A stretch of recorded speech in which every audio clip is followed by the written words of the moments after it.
ఒక్కసారి కాదు 2 సార్లు అయితే ఎడగట్టుకోద్దు నాయన. మేము ప్యాదలు.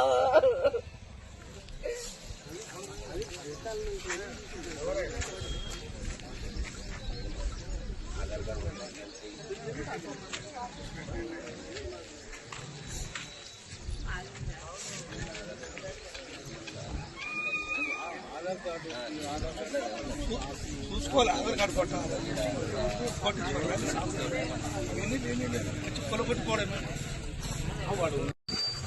సార్ మేము 58 జీవో కింద అప్లై చేసుకున్నాం సార్ గత ప్రభుత్వంలో. పేదవాళ్ళం సార్ ఇల్లు కట్టుకున్నంటే కూర్చోండి సార్. కాళ్ళు మొక్కుతుంటే కూడా ఇడవలేదు సార్. కరెంటు బిల్లు వచ్చింది, నల్ల తీసుకున్నాం, కలెక్షన్ తీసుకున్నాము. పిల్లలం అందరం ఉన్నాం సార్. దీంట్లో చాలా రోజుల నుంచి ఉన్నాం. ఒకసారి గుడి చేసుకుంటే కూలిపోయిండ్రు.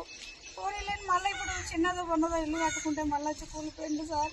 అంటే మీకు గవర్నమెంట్ నుంచి పట్టా గానీ సార్ పట్టా ఉంది సార్.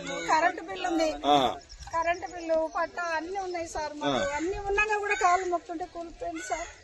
ఇక్కడ పోదాం సార్. మేము కన్నా ఈ ప్రభుత్వం రేవంత్ సార్ వచ్చి మాకు అన్ని ఇండ్లు అన్ని పట్టాలు మొత్తం అవి ఇవి అన్ని కట్టుకున్నాం సార్. పేదవాళ్ళం మరి ఎక్కడ పోదాం సార్. అన్ని కురిపిస్తా ఉన్నాడు. ఇవన్నీ కూలిపోయింది సార్. ఎన్ని ఇల్లు కూలగొట్టారు ఇక్కడ? మొత్తం 70-80 ఇండ్లు కూలగొట్టిండ్రు. 70-80 ఇల్లు? 70-80 ఇండ్లు కూలగొట్టింది సార్.